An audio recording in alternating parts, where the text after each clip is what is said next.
A year and a half ago, TerraOnion brought us the world's first flashable NEO Geo multicart. With support for the entire NEO Geo library of games, excellent compatibility, and an easy-to-use menu system, it's been extremely popular with gamers. However, gamers wanted more. They wanted faster flashing times and the ability to switch between multiple flash games with a click of a button. Introducing the NEOSD Pro. This flashcart answers all these concerns and then some. Stick around for my in-depth look at the newest release from TerraOnion. 1, 2, 3, 4, hit!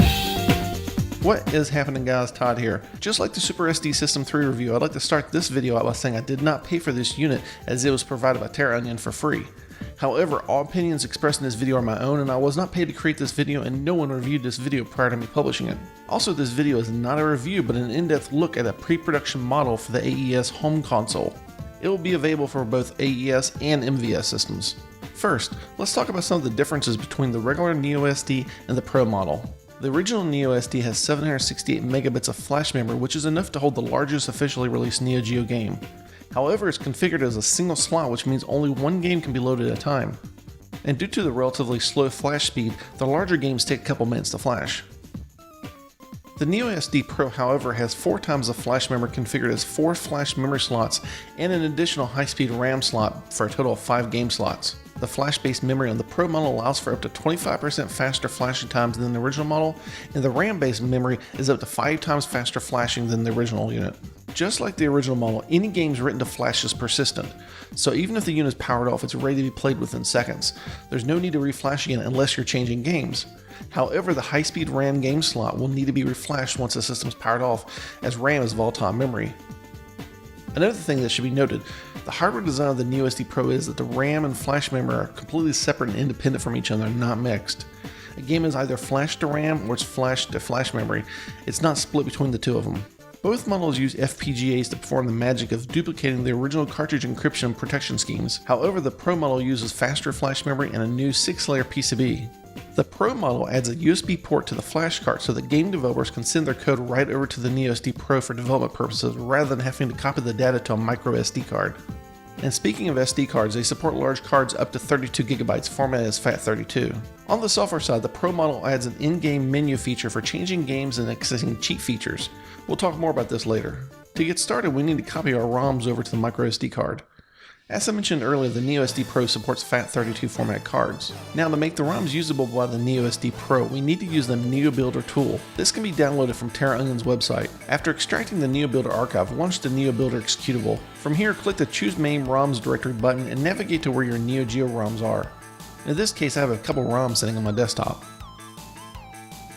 Below that, click the button that says Choose Destination Directory and pick somewhere for the completed ROMs to be stored. You can set it to be stored on your SD card if you like, however in this example I just have a folder sitting on my desktop. After doing both these steps, click the Start button to begin processing them. Below in the interface it will tell you what zip files it has successfully processed, if there are any files with errors, and finally it will tell you if there are missing any ROMs from a complete ROM set. The resulting files end in the .neo file extension. Now there's some confusion about what exactly the Neo Builder tool is doing. I'll tell you what it does not do. It does not in any way alter the image data or patch it in any way. The Neo Builder tool uncompresses the zip file, and if required, it decrypts the data and concatenates all the individual files inside the zip file into a single .neo file, and it adds a header to that file that contains developer, year, and genre information. That's it. And because of this, the NEOSD and NEOSD Pro both can share the same ROM set generated by the Neo Builder. They can run homebrew, original, unlicensed, and hack games. To further illustrate what Neo Builder does, I have here several Lego bricks in a Ziploc bag. I have labeled the bag mslug.zip, representing the Metal Slug MAME zip file. Each of the bricks represent a different graphic or sound ROM found in the Metal Slug archive. What Neo Builder does is unzips the zip file and then chains all the ROMs together unaltered. And then it tops it off with a small header file containing the genre, year, and developer information. The result is a single file containing unaltered ROM data suitable for the NEOSD and NEOSD Pro. Now that we have all our games copied over to the micro SD card, let's go ahead and power on our Neo Geo. As you can see, it takes just a couple seconds to reach the NEOSD Pro menu. Inside the main portion of the interface, we have our list of games. Down below on the left hand side is the screenshot from our game. To the right is a box that tells us some information about the game, such as genre, developer, and year it was released. And finally, down below is some labels that tell us what each of our 4 action buttons do. Let's go ahead and press button B and check out the options. First option up is the boot mode. When set to menu, the system powers up straight to the NEOSD Pro game selection menu. However, when it's set to game, it automatically boots to the game that's in the first flash slot. This is useful for maybe a demo or kiosk mode to boot straight into a game at power on. Next option is game trigger. Pressing this button combination exits the game and goes straight out to the game selection screen. There are a few different button combinations to pick from and you can disable it if you want to. Next is in-game menu. Pressing this button combination in a game brings up the menu that will allow you to choose from some different options, including changing game slots. We'll talk more about this a little bit later. System mode allows you to fool games into thinking they're playing on an MVS system rather than an AES, or vice versa. Keep in mind that some games may behave oddly if you play them in MVS mode on a home cart system. The region allows you to switch the language between Europe, USA, and Japan. Besides the language change, some games like Samurai Showdown in USA or Europe mode are censored and will display white blood. However, switched into Japanese mode, the game will show red blood, along with Japanese text. Next up is cartridge mode. This option isn't finished being coded yet, but the idea is that with it enabled, you can reset the unit and press buttons A, B, C, or D and boot straight into that cart slot. But for now, it isn't currently working. MVS Backup RAM. This duplicates the backup RAM feature of MVS boards and allows that data to be saved to the SD card. Next is user interface sounds. This one's obvious. Yes means you have sounds in the interface and no means they're switched off. And finally we have version. This just shows us the serial number of the NEOSD Pro card along with firmware version information. Let's go back out to the game selection menu and check out some of the other features. Pressing the C button will engage the filters function. Now you can press the D button to cycle through different genres to sort games by. The last genre is favorites. If we exit the filter option by pressing C again, we go back up to our list of games and we can tag games as our favorites by pressing the D button. This will add a small heart next to the games on the right hand side. Now if we go back into the filter and into our favorites, we see that all these games have been tagged as our favorites. At the top of the games listing we have launch current game. If we select that, it shows us any games that we currently have flashed to any of the 5 slots. In our case, all the slots are currently empty, so let's go ahead and flash a game. I'm going to go ahead and flash Androidunos to flash slot 1. This is in real time and it takes about 19 seconds to flash it to a flash slot.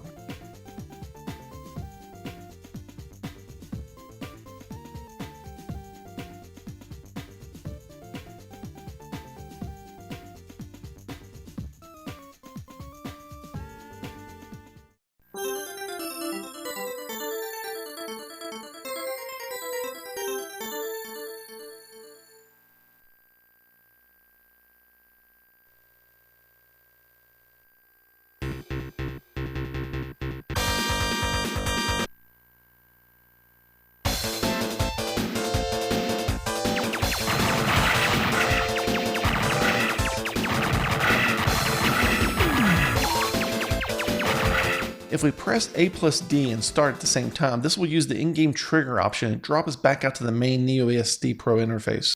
Let's flash Androidunos again, but let's put it into the RAM slot and see the performance difference.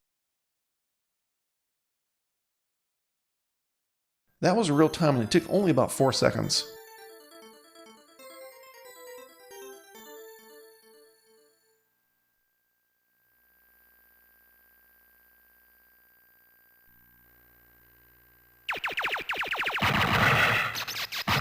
This time, let's use the in-game menu option by pressing Start plus D button. This brings up a new interface while the game is effectively paused. Selecting NEOSD Pro menu option will exit the game and drop you back up to the main game selection menu. If we select cheats, it will bring up a set of in-game cheats that you can toggle off and on. This is similar functionality to what the UniBIOS provides. These cheats must be copied to your SD card and TerraOnion will provide instructions on doing this later on. At the bottom of the menu you have soft reboot and hard reboot options to reset the game.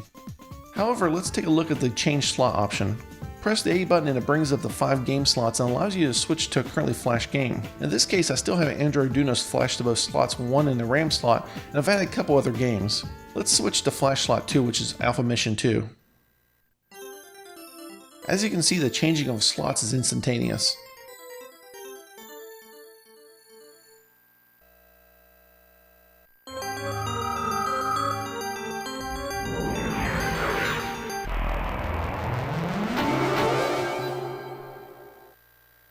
How about we switch over to Magician Lord in slot 4?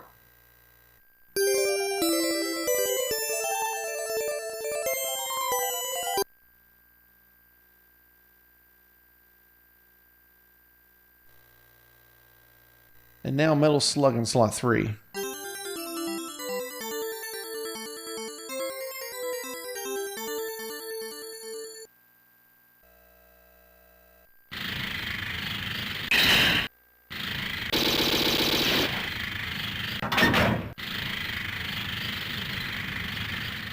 And finally, let's go back to slot 1, which has Androidunos.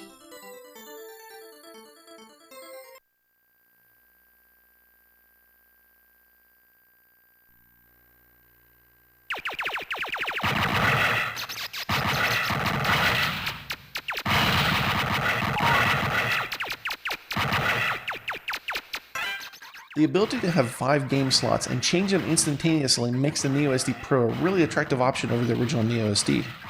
Back out to the main interface, if you press start on the launch current game option, you'll be presented with a new submenu with a few options. Selecting Jukebox and then a game in one of the flash slots will allow you to listen to its music. The Jukebox uses Bridge M1 compatible lists. See TerraOnion's website for more instructions on doing this.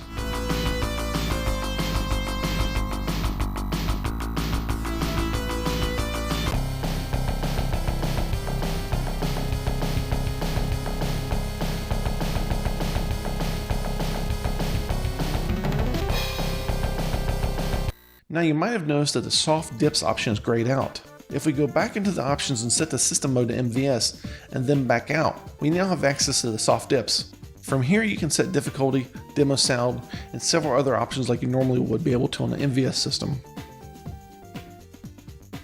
Something else you can do is sort all the games in the game listing not only by name, but by the year and developer. Holding down the C button rather than pressing it brings up this little menu option that allows you to set the order and even hide bootlegs if you want to.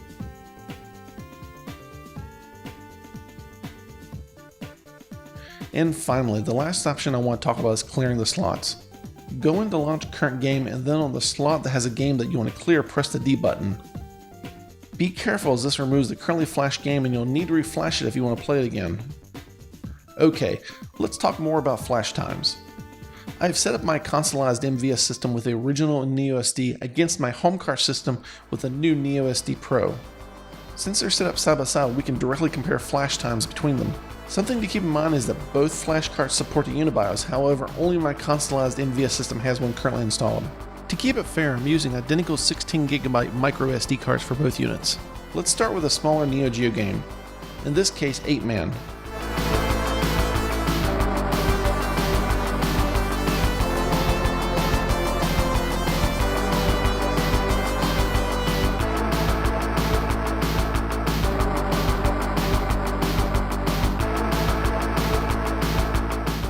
Both the NEOSD and the Pro model flashed that game in just under 20 seconds, so there's no real performance difference between the two models in this case.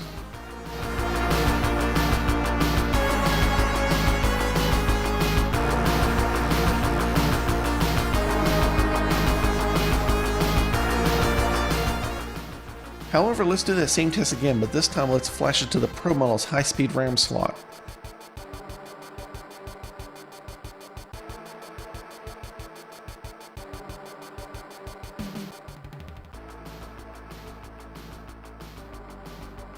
This time around 8-man flashes in just 4 seconds.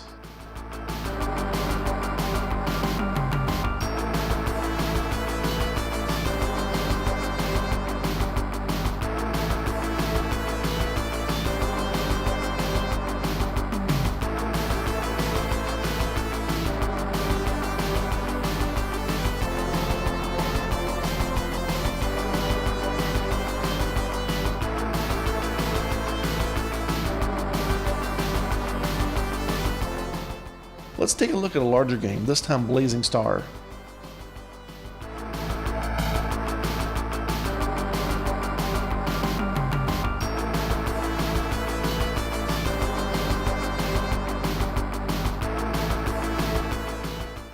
Since this one will take a few moments to flash, I went ahead and sped the video up a bit.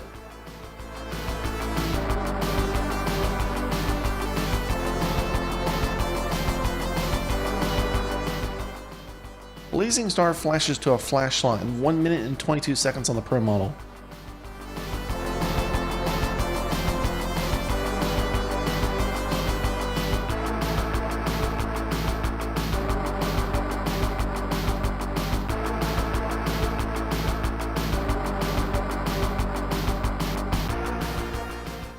The original NEOSD takes about 20 seconds longer to flash Blazing Star.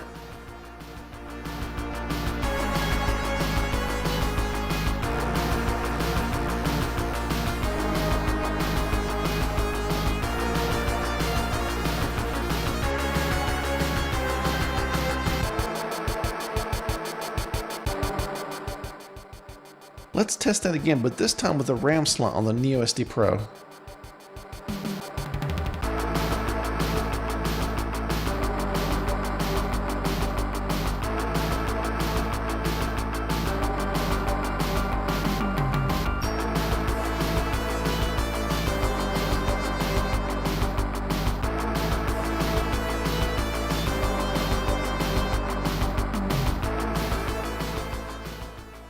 It only takes about 26 seconds to flash Blazing Star to the RAM slot on the NEOSD Pro.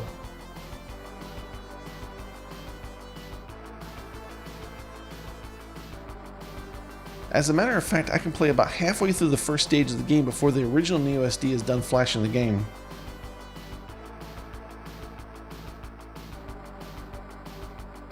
Let's move on to one more game. This time we're going to test Gyro. Just like Blazing Star, I've sped this up a bit for the initial flashing.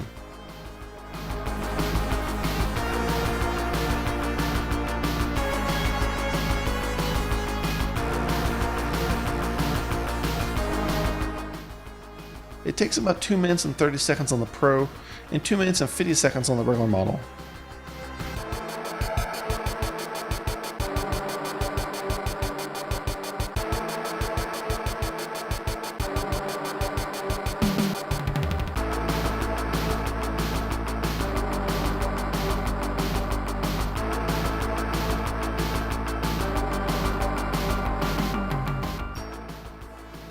And finally, let's see what the flash RAM slot can do.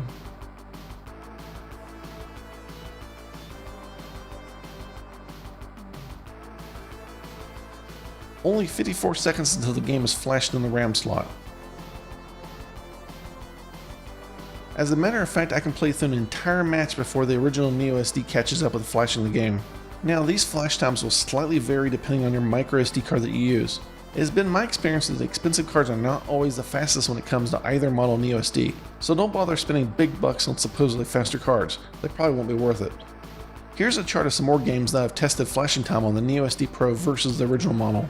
It's interesting that the smaller games don't really benefit from the faster flash memory in the Pro. However, once we get to the larger games, you start seeing the benefits of the faster flash storage. And of course, the RAM slot blows them all away. As you can tell by this video, the NEOSD Pro is a nice upgrade of the original model. With 5 game slots including a high-speed RAM slot, faster flashing times for larger games to flash memory, and insanely fast flash times to the RAM, and a USB port to attach to your PC to transfer games to RAM for developing. All these makes for a pretty compelling package. If you remember back earlier in this video, I mentioned that this wasn't a review but an in-depth look. Reason being is that this is a pre-production unit that is subject to hardware revisions before shipping. Plus, there'll be a brand new shell that ships with the NEOSD Pro and a brand new case for it. And finally, we still don't know the price of the unit as of the filming of this video. So the real question is this: do you buy the regular NEOSD or the Pro model? Or if you already have the original NEOSD, do you sell it and upgrade to the Pro? I imagine once the final price and retail package is released, this will be a question that Neo Geo gamers will be able to answer for themselves. Personally, I think the NEOSD Pro will be a hit with fans of the Neo Geo. The ability to have 4 of my favorite games already flashed and ready to go in an instant, and that 5th high-speed slot for other random games I want to play is just icing on the cake. Well guys, I think that wraps it up for this one. If you enjoyed this video, you know what to do. Hit that thumbs up button and don't forget to subscribe, and make sure to click that bell icon to be notified of any future videos that I release. And I'd be interested to hear your thoughts on the NEOSD Pro down in the comments section. As always, thanks for watching, and I'll catch you guys in the next video.